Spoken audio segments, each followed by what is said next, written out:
अस्सलाम वालेकुम, good morning Pakistan. कैसे हैं आप लोग? ठीक ठाक हैं? क्या किया वीकेंड, कैसा गुजारा?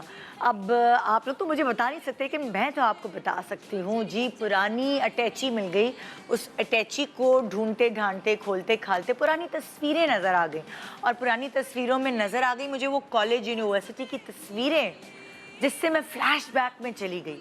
और फ्लैशबैक में जाते ही मुझे वो सारी बातें याद आ गई। हाय क्या दिन थे ना वो, जब मैं लंबी तान के सोया करती थी भाई।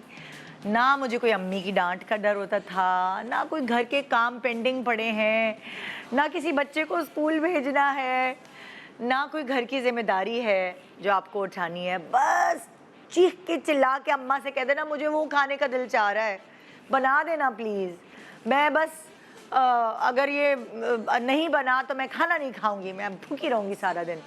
और अगर कोई चीज़ अम्मा ने अपनी पसंद से खिला दी और पसंद नहीं आई तो मुंह फुला के बैठ गई, और फिर मेरे नखरे उठाना।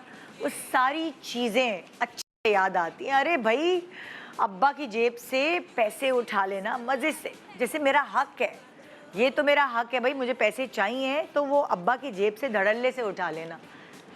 जब दिल चाहे कज़न्स के घर रहने चले जाना, जब दिल चाहे खाला मामू के पास चले जाना, जैसे कोई रोक टोक ही नहीं थी। जो भी नाराज़ हो घर वाला तो खुद ही मनाए। हमें परियों की तरह पाला गया है ना, तो खुद ही मनाए।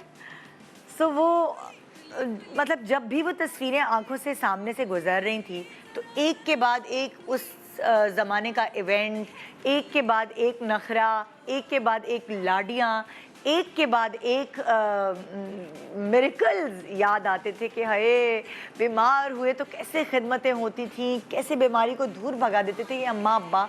ये क्या जादू है मैके में कि मैके का पानी, मैके की हवा, मतलब एक ऐसा जादू जगा देती है आपके अंदर कि वो आप कभी भूल ही नहीं सकते। खैर, ससुराल की भी बहुत ज़्यादा क्वालिटीज़ होती हैं, बहुत ज़्यादा मज़े की बातें होती हैं। जैसे अम्मी अब्बू लिपस्टिक नहीं लगाने देते थे, यहाँ आके आपने जो लिपस्टिक लगानी है, जिस कलर की लिपस्टिक लगानी है लगाएं। अम्मा अब्बा गोल्ड की ज्वेलरी नहीं पहनने देते थे, यहाँ पे जितनी गोल्ड की ज्वेलरी पहननी है कम है।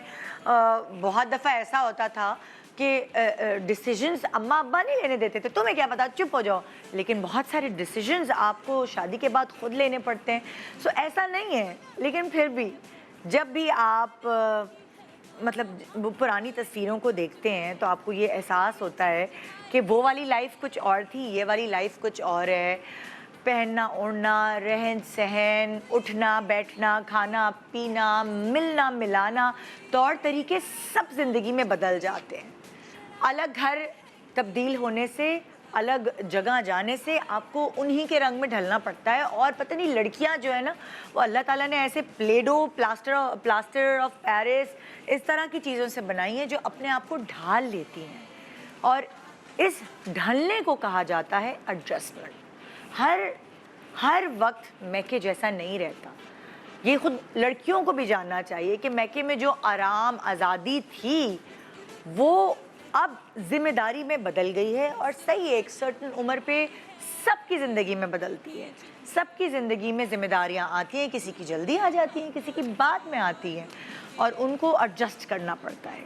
यही खूबी एक औरत की खूबी कहलाती है कि वो बिल्कुल पानी की तरह होती है, हर सांचे में ढल जाती है। सो आइए आज हम एक दूसरे से शेयर करते हैं मैके से ससुराल तक का सफ़र।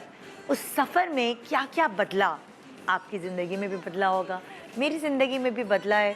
क्या इस सफ़र में गाड़ियाँ बदलने में मुश्किल हुई? क्या इस सफ़र में कहाँ कहाँ दुश्वारियाँ पेश आईं? अगर हम ये आपस में डिस्कस करेंगे तो मुझे लगता है कि वो जो नई बच्चियाँ हैं उनको बहुत कुछ समझ आएगा। क्योंकि जब हम यंग होते हैं ना, जब हम मैच्योर नहीं होते तो हम बड़े गलत फैसले कर लेते हैं, हम छोटी छोटी बात को बहुत बतंगड़ बना लेते हैं। लेकिन जब हम मैच्योर हो जाते हैं तो हम अपनी पुरानी बातें सोच के हंसते हैं। हाय हाय, मुझे अपनी सास की ये बात बुरी लग गई थी, हाय हाय मेरे मियाँ ने तो ऐसी कोई बात ही नहीं की थी जो मेरे इतने टस में मैंने बहा दिए, इतने आंसू बहा दिए। सो ये सारी बातें आपको उस वक्त समझ आती है जब हम मैच्योर हो जाते हैं। तो आइए थोड़ी सी मैके से ससुराल तक के सफ़र को डिस्कस करते हैं अपनी सेलिब्रिटीज़ के साथ और आपको फ्लैशबैक में ले जाते हैं। Good morning Pakistan.